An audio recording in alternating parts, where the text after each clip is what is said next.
Hello and welcome to this project in Unit 2 Multivariate Calculus presented by EDU Onyx. Today we are going to be doing a gradient visualization with Matplotlib. So let's go ahead and dive right in.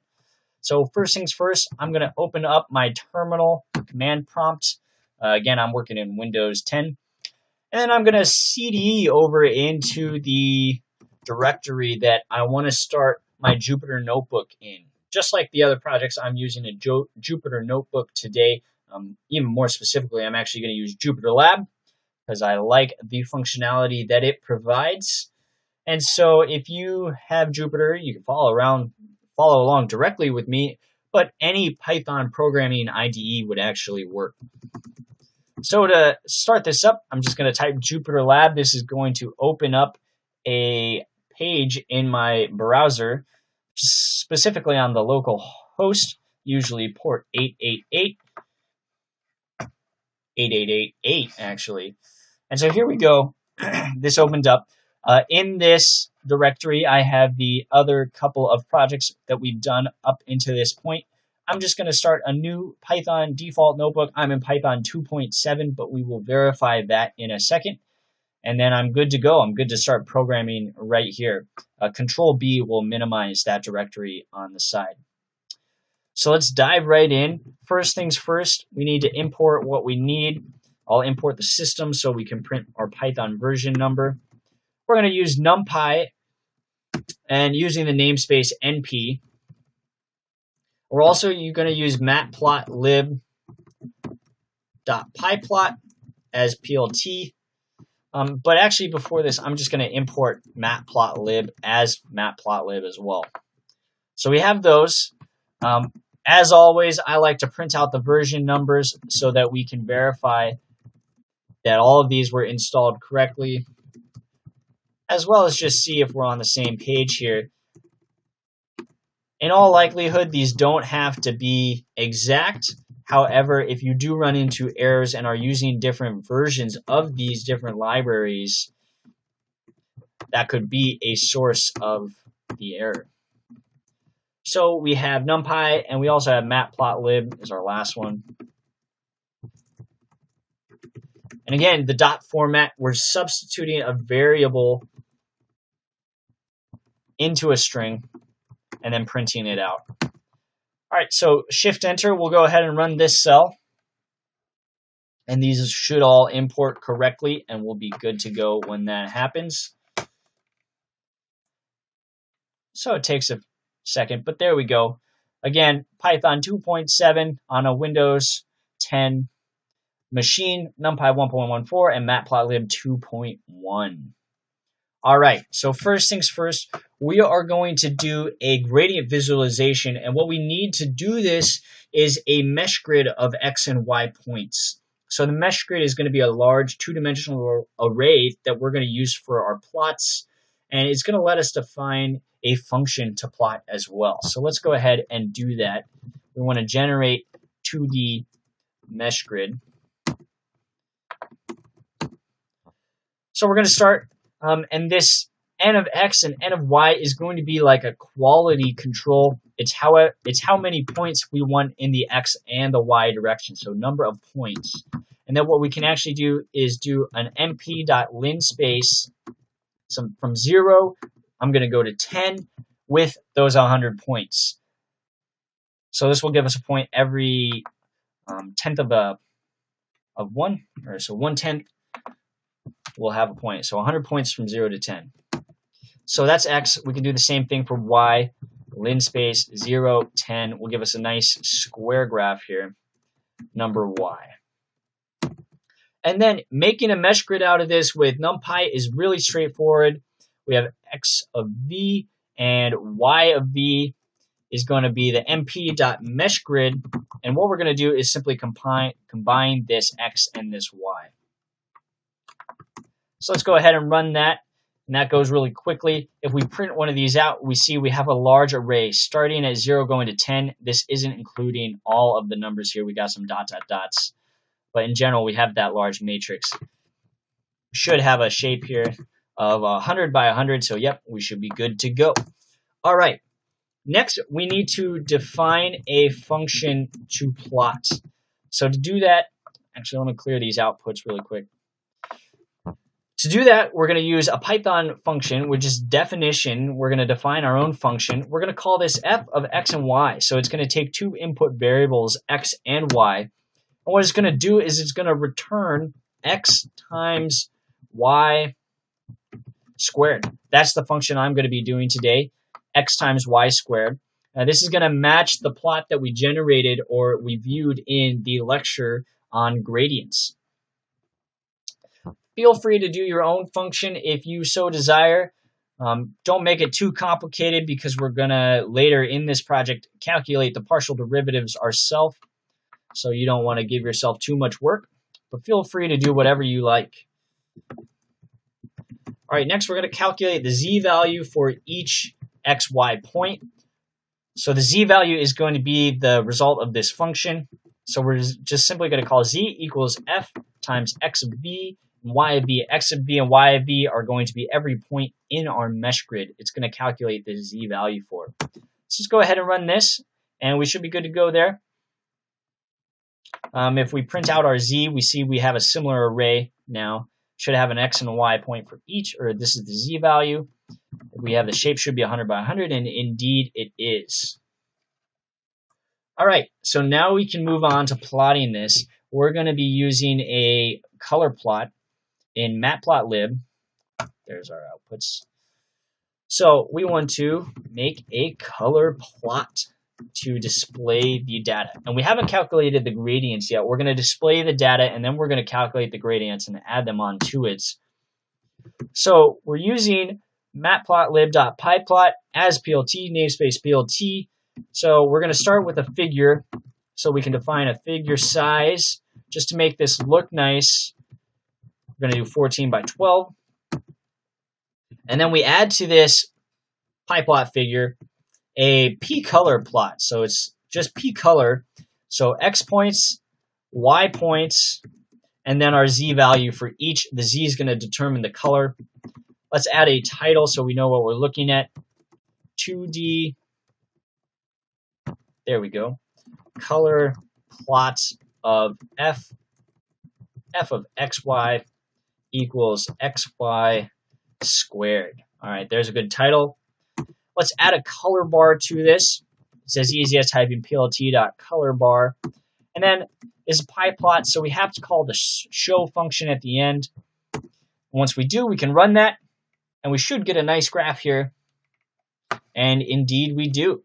So here's our color plot with our color bar on the right, going from 0 to 10 on both the x and the y axis. And this is the graph x times y squared. So as expected, we have really large values over here where x is 10 and y is 10. We have 1,000. In fact, all the way into the bottom left, we have 0. 0 times 0 squared is, of course, 0. So going from 0 to 1,000 along the diagonal. And we have 0 in the top left and top right points as well. All right, so there's our graph. Let's go ahead and move on to the gradients. We're going to calculate them with NumPy. One thing that we don't want to do, though, is calculate the gradient for every single one of these points. So what we're going to do is generate a new 2D mesh grid for the gradient. And so we're going to just make this smaller. So we're going to do only 10 points this time, so 10 by 10.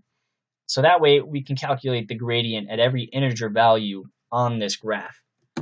So we got to do the same thing as we did before. We'll do an np linspace 0, 10, number of x. And then y is going to be equal to np.linspace 0, 10, number y. And then you make the mesh grid from that. I'm going to call this x of g and y of g to delineate that is for the gradient equals np.meshgrid x and y. All right, that should give us the mesh grid. Now let's actually calculate the gradient. So calculate the gradient of f of xy. So one thing to note here is we're going to use the np.gradient function. And what we can actually do is just pass it the function that we defined above. So f of xg and yg. So it's going to calculate that z value at these x and y points, and then for that z value, it's going to calculate the gradients. So this is going to be g of y and g of x. And the important thing to note here is that since this is NumPy and it deals with arrays, it's going to return this in a rows first format. So rows then columns. But in the context of x and y, the rows would actually be the y and the column would be the x. So this is actually going to be backwards. It's going to spit out our y value first and then our x values for the gradient second. So that's an important thing to keep in mind. NumPy deals with rows first. Actually, the rows here is going to be the y. So just something to keep track of there. All right, so we've calculated our gradient at all of those points. Let's go ahead and add this back to our color plot. So what we can do is just go back up here. We already defined this color plot. Let's take this data and just Control Z and bring this on down here so we don't have to retype a lot of this out again. So we have our figure size, we have our color plot, we have a title, and let's change this title. We'll say gradient of x of y squared. And then what we're going to do is we're going to add a quiver plot. We're actually going to add this after the color bar. So plt.quiver. And so the quiver is going to take the x points, the y points, and then the x points of the gradient and the y point of the gradient. So we'll start with x of g, y of g. Those are our x and our y mesh grid for our gradient. Then we pass the x component of our gradient, the y component of our gradient, and then we're good to go. We can just add some formatting on here. So we want to scale this 1000, and then color, let's make them white so they stick out nicely. And we have our plt.show there, so we should be good to go. Let's go ahead and run a shift enter here and see how we do. Okay, so here comes this plot. Let me scroll down here, and here is our gradients, and this looks really nice. So we have the gradients pointing to the upper right, just as we expected, according to the function x equals y squared. So they're pointing up on the y direction more so than they're pointing to the right on the x, which makes sense because we have the exponential and the y here. Also, we talked about a little bit in the lecture how these gradients look along these x and these y axes. And you see here at x equals 0, it's pointing dramatically to the right. That is because the gradient or the partial derivative with respect to x is actually going to be y squared. So the x component is equal to y squared. The y of 10 here, 10 squared equals 100. So we have a strong gradient to the right here. And down here, not so much, because the gradient with respect to y is just going to be 2xy. So since we have 0 on the y, that gets equal to all 0.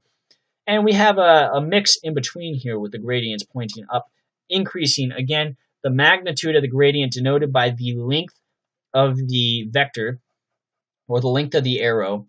So we have really large slopes up here in the top right, which makes sense. We're increasing exponentially, and basically 0 slope down here in the bottom left.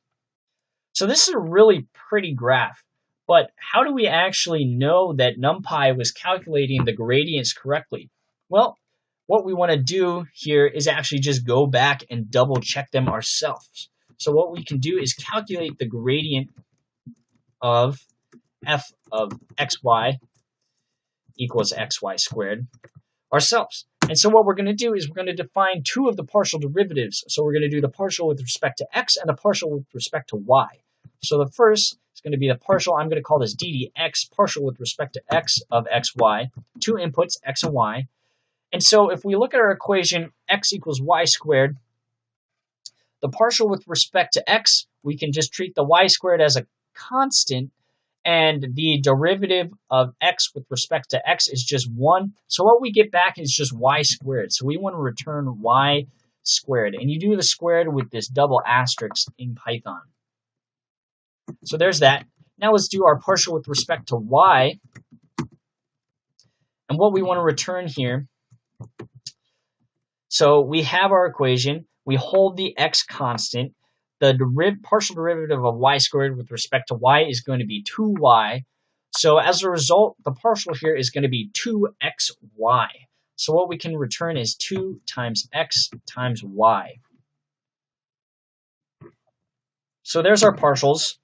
Now let's call these. So our x component of the gradient is going to be the partial with respect to x. So we can simply call ddx of x of g and y of g, which again is our mesh grid for our gradients, that 10 by 10 array.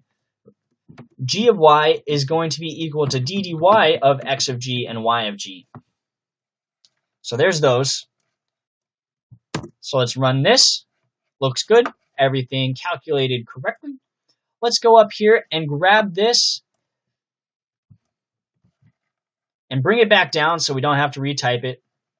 No reason to waste time here. And let's change this title. Instead of saying the gradient, let's just call this the plot of our partials here. So we'll call it y squared and 2xy. So this is the x component of the gradient, and this is the y component of the gradient. And down here we have our mesh grid, which is already defined. These g of x and these g of y we've redefined as our partials. Our scale stays the same. We also want it white. All right, let's see how we look. And indeed, as expected, we get back out the exact same thing as we did in the previous plot. So NumPy was, in fact, calculating these partials correct, since we went back and verified the partials ourselves, both with respect to x and with respect to y. And as expected, we have the exact same plot. All right, so that actually brings us to the end of this Python programming project. Very valuable, I hope, in intuitively understanding the gradient. If you so desire, please go back and change this function. It's not hard to do. You could make it whatever you wanted. So back here, maybe instead of x times y, we have x plus y squared plus 10, something like that. Let's make this 2 times y squared. And we can go back and just recalculate these and plot our new graph and see how that changes our gradient. So here's this, and then if we get one more in here, we should have this, and there, in fact, we do. So here we have a different gradient. Since we're just increasing in the y direction, getting slightly larger on the x, this is the new gradient for our new function. So please play around with the function. This title is now wrong. And gain an understanding of how the gradient changes and how it always points in the direction of maximum increase for whatever equation that you're calculating. Also, in this project, we covered the mesh grid. Mesh grid's a valuable Python programming skill to learn, since it's useful whenever we want to plot a function over an array of values. So I hope you learned a lot from this project, and we'll move on in our lectures to convex optimization.